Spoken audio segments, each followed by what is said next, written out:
Vicky pros கோச்சார prediction தோழிகளுக்கு இனிய சித்திரை புத்தாண்டு நல்வாழ்த்துக்கள்.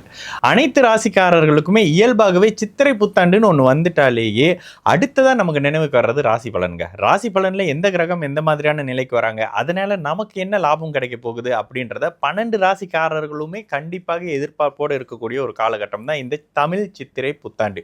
குறிப்பாக இந்தியர்களுக்கு இந்த சித்திரை புத்தாண்டு மிக சிறப்பாக சொல்லப்படக்கூடிய காரணம், ஜோதிடத்தில் எல்லாருக்கும் ஒரு விளக்கம் இருக்கும்ல, அந்த மாதிரியான அமைப்புகளில் மேஷம் காலபுருஷ தத்துவத்திற்கு முதலாம் இடத்துல ஒளி உச்ச நிலையில் வரக்கூடிய சூரிய பகவான் பொழுது அங்கே தான் நம்மளுடைய ஜோதிடம் சார்ந்த அமைப்புகளும் இந்து மதத்தினுடைய தன்மையும் தமிழர்களுடைய கேலண்டரும் உருவாகுதுன்றது தாங்க உண்மை. அதுக்கு இவர் மாற்றிட்டாரு, அவர் மாற்றிட்டு மாற்றினவர் இறந்து போயிட்டாரு, இந்த கதையெல்லாம் விட்டுட்டு இப்போ மேஷத்தில் வரக்கூடிய சூரிய பகவான் சித்திரை புத்தாண்டாக நமக்கு தொடங்கக்கூடிய காலகட்டம் எந்த மாதிரியான பலன்களை வச்சிருக்க போறாரு, எந்த மாதிரியான கிரக பயிற்சிகள் இருக்குது. இயல்பாகவே பார்த்தீங்கன்னா ராஜ கிரகங்களின் பயிற்சிகளை வச்சு தாங்க இந்த வருட பலன்கள் இயல்பாக சொல்லப்படுது. அதுலேயும் குறிப்பாக குரு பகவான், சனி பகவான், ராகு கேது பகவானுடைய பயிற்சிகள் தான் பெரிதாக பேசப்படக்கூடிய நிலையில குரு பகவான் 2ஆம் தேதி ஜூன் மாதம் 2026 ஆண்டுல காலை 4:20 மணிக்கு மலேசிய நேரப்படி மிதுனத்திலிருந்து கடகத்துக்கு மாற்றம் அடைகிறாரு. அதே போல 31ஆம் தேதி அக்டோபர் 2026 ஆண்டுல 2:32 PM மதியம் போல மலேசிய நேரப்படி கடகத்திலிருந்து சிம்மத்துக்கு ஒரு மாதிரியான அதிசார நிலையில வரக்கூடிய தன்மைகள். அதற்கு பிறகு பார்த்தீங்கன்னா 25ஆம் தேதி ஜனவரி 2027 அதிகாலை 4:05 AM மலேசிய நேரப்படி மறுபடியும் வக்கர நிலையில கடகத்தை நோக்கி வரக்கூடிய பயிற்சிகள் தான் குரு பகவானுக்கு சொல்லப்படுது. அதே மாதிரி சனி பயிற்சிகள் இந்த வருடம் முழுக்க இல்லை. ராகு கேது பயிற்சி அப்படின்னு எடுத்தீங்கன்னா ராகு தன்னுடைய கும்ப வீட்டிலிருந்து மகர வீட்டுக்கு ரிவர்ஸ்ல பயிற்சி ஆகக்கூடிய காலகட்டம் 6ஆம் தேதி டிசம்பர் 2026 தேதி 1:10 AM மலேசிய நேரப்படி பயிற்சி அடையக்கூடிய நிகழ்வுகள் தான். அதே மாதிரி கேது பகவான் சிம்மத்திலிருந்து அப்படியே கடகத்துக்கு வந்து குருவோடு சேர்ந்து கேல யோகத்தில் இருக்கக்கூடிய ஒரு காலகட்டம்ங்க. இவ்வளவு தான் இந்த வருடத்தினுடைய பயிற்சியினுடைய தன்மைகள். கிட்டத்தட்ட இது 2026 ஏப்ரல்லேருந்து 2027 ஏப்ரலுக்குள்ள வரக்கூடிய பெரிய ராஜகிரகங்களின் பயிற்சிகள். இடையில சந்திரன், சூரியன், புதன், சுக்கிரன் மாதிரியான, செவ்வாய் மாதிரியான கிரக பயிற்சிகள் இருந்தாலும் பெரிய கிரகங்கள்னு சொல்லப்படக்கூடிய ஒரு வருடத்துக்கும் மேற்பட்டு ஆக்கிரமிப்பை ஒரே வீட்டில் செலுத்தக்கூடிய கிரகங்களை வைத்து தான் இந்த வருட பலன் இருக்கு. இதுல உங்களுடைய ராசிக்கு எந்த மாதிரியான கோச்சார நிலைகள் இருக்குன்னு வாங்க பார்க்கலாம்.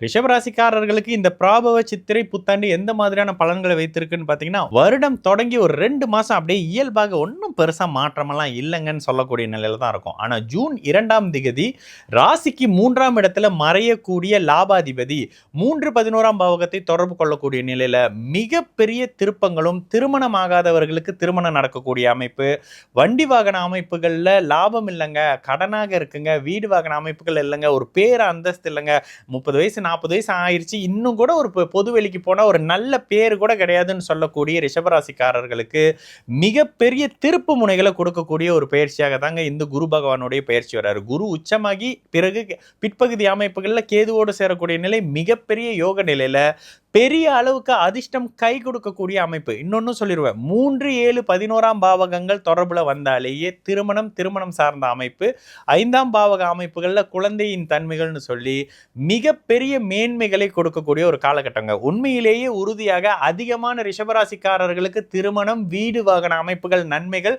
பொருளாதார முன்னேற்றங்கள், சந்தோஷங்கள், தங்கம் சேர்க்கை மாதிரியான நிறைய நல்ல விஷயம் தாங்க இந்த காலகட்டத்தில் இருக்க போகுது. பயப்படுற மாதிரியான விஷயம் எதுவும் இல்லையாங்க. சனி பகவான் 11ஆம் இடத்துல இருந்து உங்களின் ராசியின் ராஜயோக அதிபதி சுபத்துவ நிலையில உச்ச குருவின் வீட்டில் வர்றது கொட்டுன்னு பணமழை கொட்டக்கூடிய காலகட்டம். அவரவருடைய பிறந்த ஜாதகத்துக்கு ஏற்ற மாதிரி மோசமான கோச்சார நிலையில இருக்கிறாங்க, கடுமையான 6-8 நடந்துகிட்டு இருக்கிறவங்களுக்கு கூட மருந்து பழிக்கக்கூடிய அமைப்பு, நோயிலிருந்து மீளக்கூடிய அமைப்பு, வம்பு வழக்கு கோர்ட்டு கேஸ் மாதிரியான அமைப்புகள் உங்களுக்கு சாதகமாக முடியக்கூடிய தன்மைகள்னு சொல்லி எதிர்பாராத திருப்பங்களை இந்த 3-11ஆம் அமைப்பு உபஜயஸ்தானங்கள்ல பாபர்கள் இருக்கிறது மிகப்பெரிய சிறப்புன்னு சொல்லப்படுது.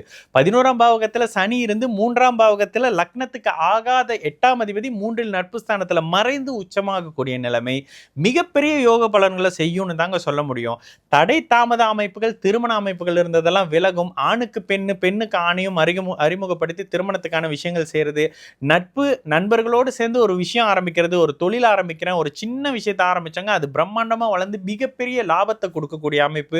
அதுவே பிற்பகுதி பிற்பகுதியில வெளிநாடு வெளிமாநில அமைப்புகள்ல அக்டோபர் 31க்கு பிறகு வெளிநாட்டினுடைய தொடர்பு அமைப்புகள்னு சொல்லி உண்மையிலேயே ரிஷபராசிக்காரர்களுக்கு அட்டகாசமான ஒரு கோச்சார நிலை.